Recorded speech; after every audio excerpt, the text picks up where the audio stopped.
Кейінірек ақ полиция оларды қоршап, қаруларын тапсыруға мәжбүр етеді. Олар қолдары кісенделген күйде бірге жүрсе, әртүрлі түсті адамдар құрмет көрсетіп, қалпақтарын шешеді. Фильм Техаста басталады. Онда 24-ші жаяу әскер полкі сержант Хейстің қол астында орналасқан. Олар Кэмп Логанның құрылысын қадағалап, онда жаттығады. Полковник Чарльз Нортон оларға: егер өз құндылықтарын дәлелдесе, Франция жағалауларына дейін апарамыз, және жақында өз мұраларын қалдырасыңдар дейді. Сол күні кешке адамдар шұңқыр қазып жатып, Францияға ұшу туралы әңгімелеседі. Кенеттен Уокер Бостоннан: егер ол Францияда болып, тәжірибесі мол болса, 24-ші жаяу әскерде неге қалады деп сұрайды. Ол өз елін қызмет етіп, түрлі түсті адамдардың беделін көтергісі келетінін айтады. Ал Уокер оның көзқарасына сенбейді де, ұстарасын шығарып, адамдарды қорқытады. Сосын ол Бостонмен танысқысы келгенін, жай ғана әзілдегенін айтады. Шу күшейеді, бірақ ол бірден тоқтатады. Кейінірек Бостон Джоға Франциядағы тәжірибесі туралы айтады.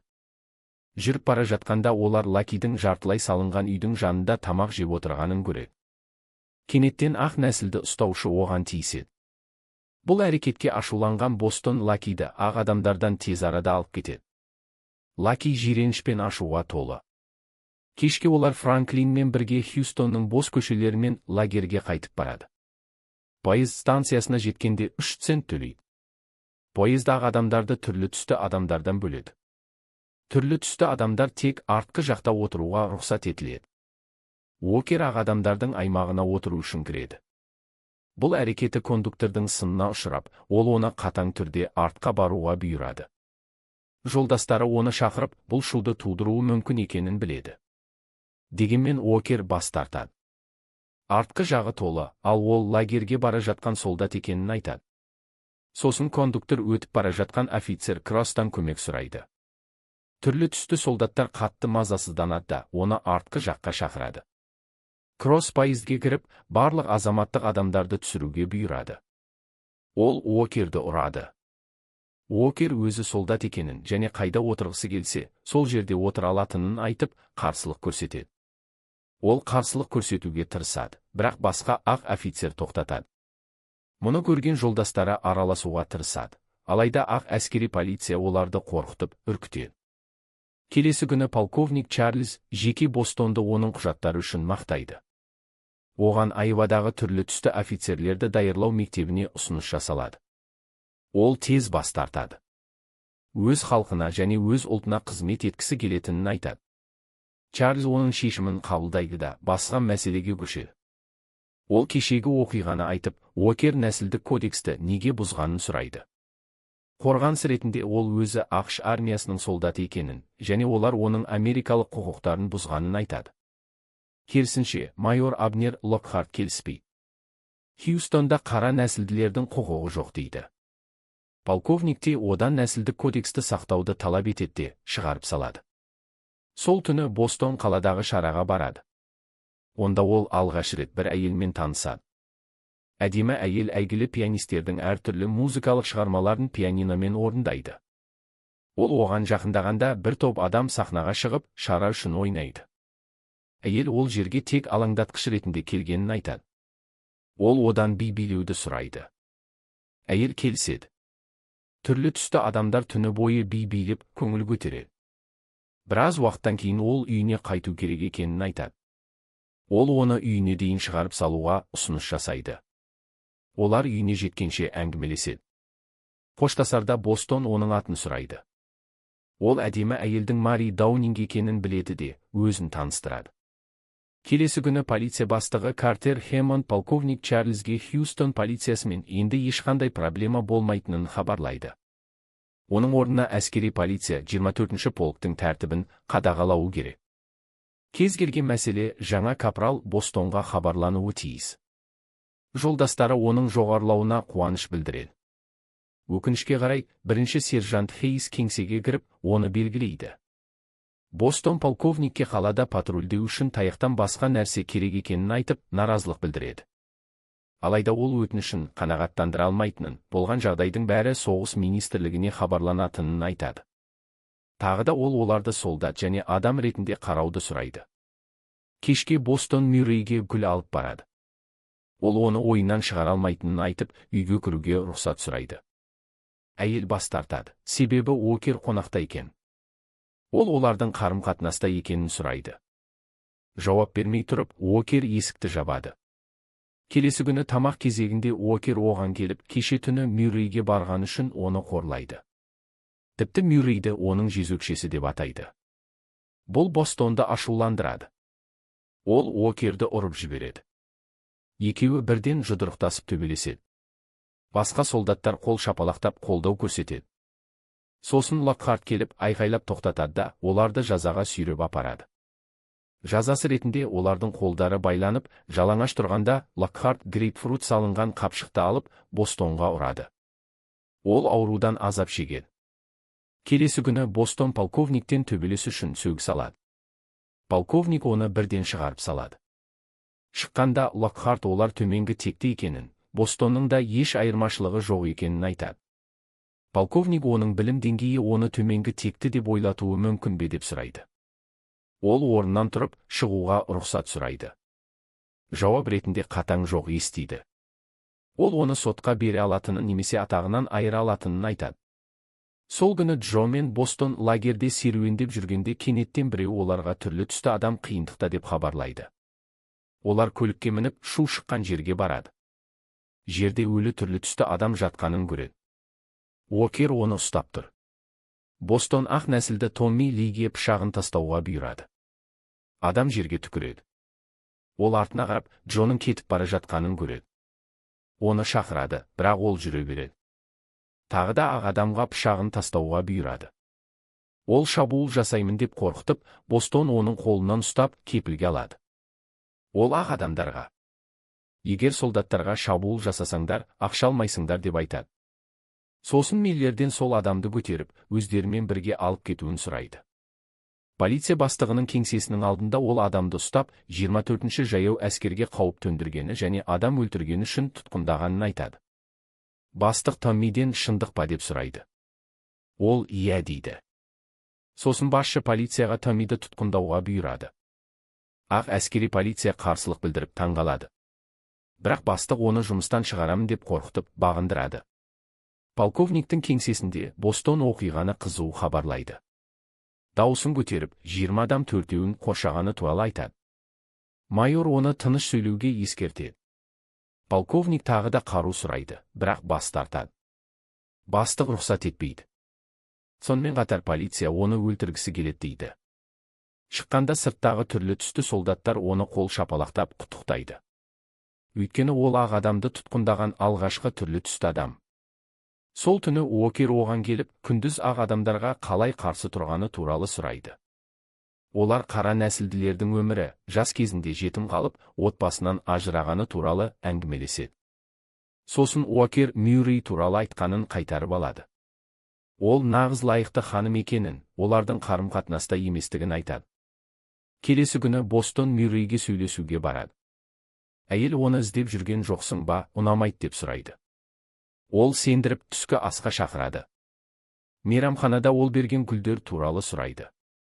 Ол лақтырып тастамағанын айтады. Түскі астан кейін олар саябақта уақыт өткізеді. Ол оны тербетіп, армия туралы әңгімелейді. Олардың құқықтарын дәлелдеу үшін армияға келгенін айтады. Бір кезде қорқыныш туралы сөз болады. Ол: әділет үшін күресіп өлсең, шын мәнінде өлмейсің дейді. Сосын тербетуді тоқтатып, оны сүюге тырысады. Әйел алғашында қиналады, кейін келіседі. Кейінірек Бостон Джомен бетпе-бет келіп, ақ адамдармен кездескенде неге қашып кеткенін сұрайды. Ол өз тарихын және 4 шілдеде үйден келген телеграмманы айтады. Ешкім апасын және оның баласын таба алмағанын, үйіне оралғанда үйінің оқ тесіктеріне толы екенін көргенін айтады. Әңгімеден кейін ол оған қорғау үшін өзінің амулетін ұсынады. Ол ақ адамдардан өте қорқатынын, оларға қарсы жеңу мүмкін еместігін мойындайды. Келесі күні Бен полковник Чарльзге әкесі 2 күн бұрын қайтыс болғанын хабарлайды. Сосын соғыс министрлігінде Франциядағы жауынгер солдаттарды басқаруға ұсыныс жасайды. Ол бұл тамаша жаңалыққа таңғалады. 24-ші жаяу әскер тамаша бөлімше жаттыққан адамдар екенін айтады. Брат оны тоқтатып, ұсыныс тек өзіне арналғанын, командасын Францияға ала алмайтынын түсіндіреді. Оның орнына Бен Чарльздың түрлі түсті адамдарды басқару шешіміне көңілі толмайтынын білдіреді. Қорғаныс ретінде ол бұл адамдардың құрметі бар екенін, оларға жақсы қарау керек екенін айтады. Содан кейін майор Абнер Локхарт 24-ші жаяу әскердің жаңа қолбасшысы болып жарияланады. Ол бірінші сержант Хейске батальонды таратуға бұйырады. Ол бағынады. Адамдар тарайды. Тек Бостон ғана орнында қалады. Чарльз оған жақындап, алаңдаушылығын сұрайды. Ол Локхарт оларды қорғап, қызмет ететініне сенімді екенін, онымен қатаң келісім барын айтады. Алайда Бостон оны түсінбейтінін, не істеу керектігін қатаң айтады. Чарльз тағы да офицерлер мектебіне баруға кеңес береді. Бұл жолы айырмашылық жасай аласың дейді. Көңілі қалған Бостон олардың түрлі түсті адамдарды солдат және өз адамдары ретінде қарау туралы келісімін еске салады. Сосын ол Мюррейге лагерде болған оқиғаларды айтады. Ал ол өзінің әкесі туралы Сан-Филиппеде дүкен шіркеуі болғанын, әр қызметте пианино ойнайтынын айтады. Сосын оның әкесінің диаконы Джонни Типс бірде жалғыз қалғанда оны қызым бол дейтінін, бас тартқанын, бірақ тоқтамағанын, оған тиіскенін, ал өзі құрбан болса да айыпталғанын айтады. Әңгіме барысында ол эмоцияға беріліп жылайды. Бостон оны құшақтап, жылауына мүмкіндік береді. Оған бұл жерден кетуін кеңес береді. Өзімен бірге кетуін өтінеді. Осыған байланысты Бостон Хейске офицерлер мектебіне баруды қайта қарастырғанын хабарлайды. Олардың арасында шу шығады. Хейс оны міндетінен қашып кетеді деп айыптайды. Келесі күні ол жолдастарына келіп, ұсынысты қабылдағанын айтады. Олар ән айтып, оны құттықтайды. Бостонның түрлі түсті адамдар үшін жетістігіне куә болады. Хьюстон ауылында мистер Кросс ат үстінде қара нәсілділерді атып жүреді. Бір қара нәсілді әйел шошып қорқып, оны сәбиімді әрең атпадың деп айқайлайды. Ол тоқтап аттан түседі де, әйелге жақындайды. Әйелі ештеңе айтпағанын, тек қорыққанын айтады. Кросс сәбиге жақындайды. Сосын әйелге оралып, оны ұрып, бір атқа сүйреп салады. Бір қара нәсілді адам тұрып, Кроссқа шабуыл жасайды. Ол екеуімен жұдырықтасып төбелеседі. Басқа азаматтар тез Бостонды тауып, ол Мюррейге ұсыныс жасауға бара жатқанын айтады. Әйел оны шуға барудан тоқтатуға тырысады. Бірақ ол міндетінің шақыруына жауап береді. Мюррей оның кетіп бара жатқанын тек қарап қалады. Кейін Бостон Кросспен бетпе-бет келіп, өз солдатын ұстаған үшін бетпе-бет айтысады. Ақ офицерлер келіспей, оны одан бетер қорқытып, үркітеді. Кросс Бостонның бетіне ұрады. Бірақ ол топырақ лақтырып көзін соқыр қылып қашады. Өкінішке қарай, офицерлер ат үстінде оны қуып, ол өмір үшін жүгіреді. Ақырында бір адам лагерге келіп, Бостон мен Дэвидс өлді, топ келіп оларды өлтіріп бітіреді деген хабар әкеледі. Бірден үлкен ашу мен қайғыға толы 24-ші жаяу әскердің адамдары қаруларын дайындап, жолдастарынан кек алуға жоспарлайды. Олар қару-жарақ қоймасына жиналады. Локхарт кіріп, жағдайды сұрайды. Хейс оған жауап беріп, ауылдықтар соғыс жариялағанына қарсы өздерін қорғап жатқанын айтады. Дегенмен Локхарт оған адамдарға қаруды тастауға бұйыруды айқайлап, атағынан айырамын деп қорқытып, қару-жарақ кілтін тартып алады. Бірінші рет Хейс оның көзіне тік қарайды. Бұл оны қорқытып, үркітеді. Локхарт Бостонды түрмеден алып шығады. Ол тірі екенін біледі. Оған оқиға туралы өтірік айтып, жолдастарын тыныштандыруды бұйырады. Олар лагерге оралады. Солдаттар мен Локхарттың арасында топтың келе жатқаны туралы дау шығады. Сол түні Локхарт кеңсесінде демалып жатқанда кенеттен оқ атылады. Джо 24-ші жаяу әскерді дабылдап, ақ топ келе жатыр деп айқайлайды. Ол қараңғылыққа нұсқайды. Локхарт топтың орнын сұрайды. Басқа офицерлер қару-жарақ қоймасына барады. 1917 жылдың 23 тамызында Хьюстонда, Техаста түрлі түсті солдаттар сержант Хейстің қолбасшылығымен жүреді. Взвод тарап кескен әрбір ақ әскери полицияға нысан алады. Олар өкінішсіз, жолда кездескен әрбір нәсілшіл офицерді өлтіреді. Қаһарға толы болғандықтан қаладағы азаматтық адамдарды да атады. Ал Бостон ақ адамдарға нысан алады, бірақ қаруын басуға дәті жетпей.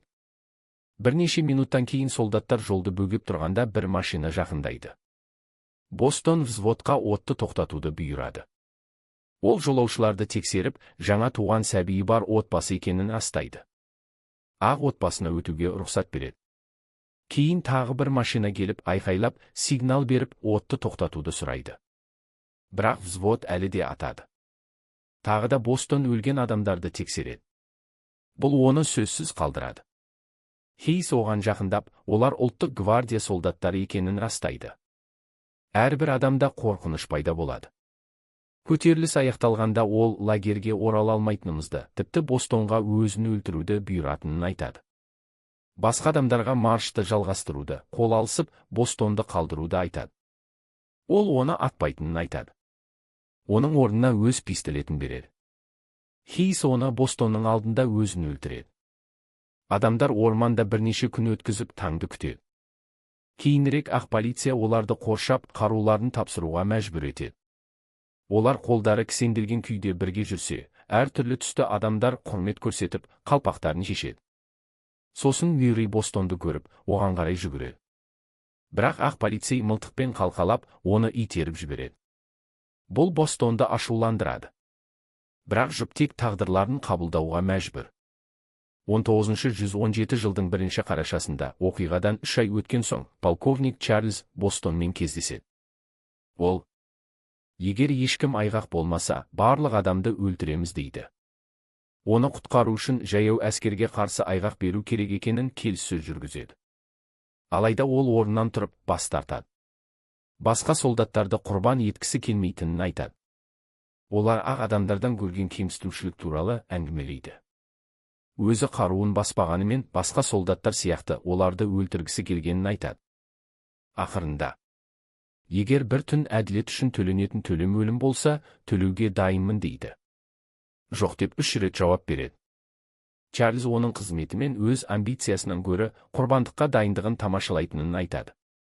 Сотта жеке Лаки адамдарға қарсы айғақ береді. Жеке Дэвид тірі екені, тек офицерлерден қатты ұрып соғылғаны расталады. Сосын ол